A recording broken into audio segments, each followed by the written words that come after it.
Hi, everybody. I'm Rob Jollie, and in this report, I'll explore a brief history of the legendary filmmaker Francois Truffaut and his correlation to myself as an artist in a creative career.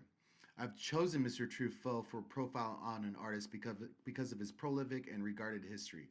But I'd like to directly relate his career to myself and what I'm doing in my career to align myself with a similar type of success, while discussing his contributions to art and creative careers overall. For a film cinephile or general film fan, he doesn't need much of an introduction. But to the average pedestrian film or movie fan, you might not know this person. So without further ado, let's get into the one and only Francois Truffaut.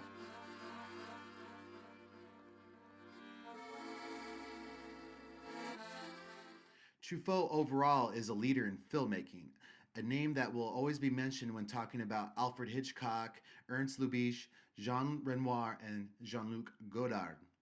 A director that will appear on many people's all-time favorite lists, people like Roger Ebert, a noted film critic, and Ellen Page, an actress who has appeared in the films Juno and Inception. With three films that could define an artist's career alone, like 400 Blows, The Last Metro, Day for Night, he has released at least 33 films that have defined an entire movement dubbed French New Wave. Even the acclaimed director Martin Scorsese has Day for Night in his top 5 movies of all times list. Qu'est-ce qu'un metteur en scène? Un metteur en scène, c'est quelqu'un à qui l'on pose sans arrêt des questions à propos de tout. Bonjour Damien. Quelquefois il a les réponses, mais pas toujours. Vous avez été satisfait de la place là, les C'était boutiques, très les bien, vous façades? aviez absolument raison, puis ça s'est bien passé, on a eu une chance formidable avec le temps, c'était très Oui, bien. oui, j'ai vu. Je peux vous montrer le bungalow? Eh ben allons-y tout de Ah suite. non, non, la construction n'est pas commencée, ce n'est que le plan là. Ah, le plan. I can go on about why I love Truffaut films, the subtlety of the emotional themes, the beautifully framed shots, the storytelling, but if you like to read a summations of his films, I highly recommend reading the books Francois Truffaut's The Lost Secret by Anne Gillian. This book delves into the translation of Truffaut's films by the author, and I would also recommend a companion to Francois Truffaut, a collection of essays and interviews about the director. These lay out that he's more than just a mention, but conversations upon conversations to discuss his many works. First and foremost, I am a fan of his films. Day for Night was my first introduction to Truffaut, and I had come across his works by recommendations through Netflix. I wasn't seeking his work particularly, but I'd started watching Criterion movies like The Dead Sleep Well by Kurosawa and Breathless by Godard, and he was a natural progression according to Netflix algorithms. It had taken the one film to get me intrigued, but by the second film, The 400 Blows, Truffaut's directorial debut, had me hooked. Alors, aussi, genre, quand il y avait des scènes à la maison, j'ai j'ai entendu que ma mère, elle m'avait eu elle m'avait eu fille-mère, quoi. Et puis, avec ma grand-mère aussi, elle s'est disputée une fois. Et là, j'ai su qu'elle avait voulu me faire avorter. Et puis, si je suis née, c'était grâce à ma grand-mère.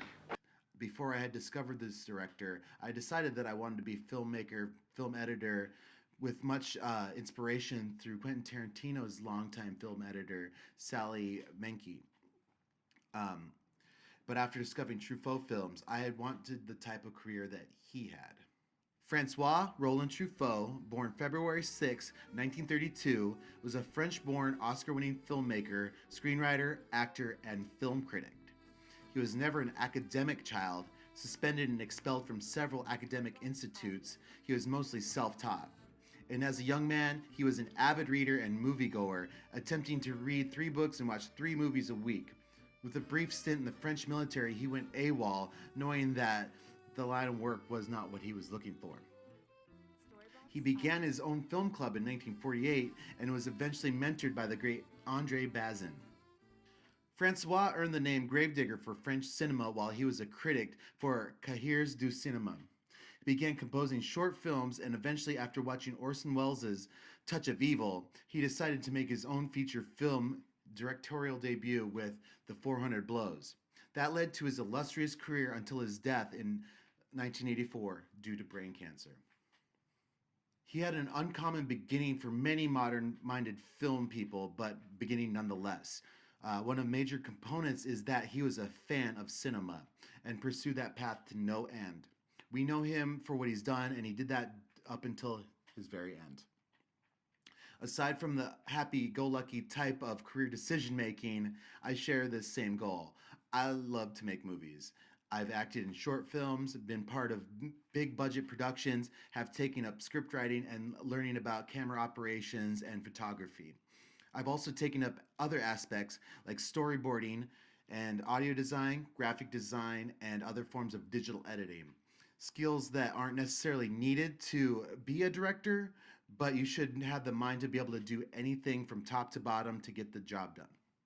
Although I've been in film productions and spent most of my time developing my careers as an actor, I quickly realized that there's a ceiling for when it comes to opportunities involving movie work in general. I had to wait until someone had something written as like a script or a production to give to me before I worked. While Michigan was a hotspot for movie productions, it had faded exponentially when the tax incentive program was reversed. Jobs, specifically paid ones, became a premium, and you weren't really working unless you got in with a really good network or you hustled. I am a creative person and one that needs to work. When I hit that ceiling, I made the choice to develop that desire to create and enrolled in school. And this is where I discovered that I didn't even want to just act. I wanted to be in charge of the whole thing. On top of that, I also learned that I wanted to have my own production company to be able to create other things than film, like podcasts, graphic design, music, and photography. So here I am.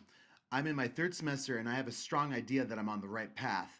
I've most recently written and directed a short film, even other short videos. I've also shot sets for my DJ crew and produced videos for them. Branching out of my comfort zone, but enjoying it while I'm at it.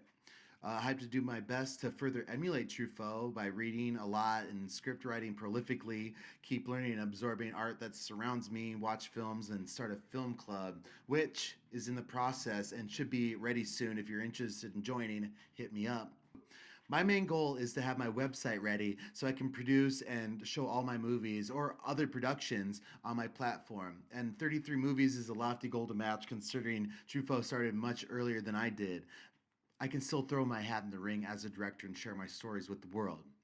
And one piece of advice I like to embark on anyone who's listening, it's from one of my favorite Truffaut films, The Four and It Blows, is you have to raise your hand and get noticed, or you'll never get in the race. Storybox Audio.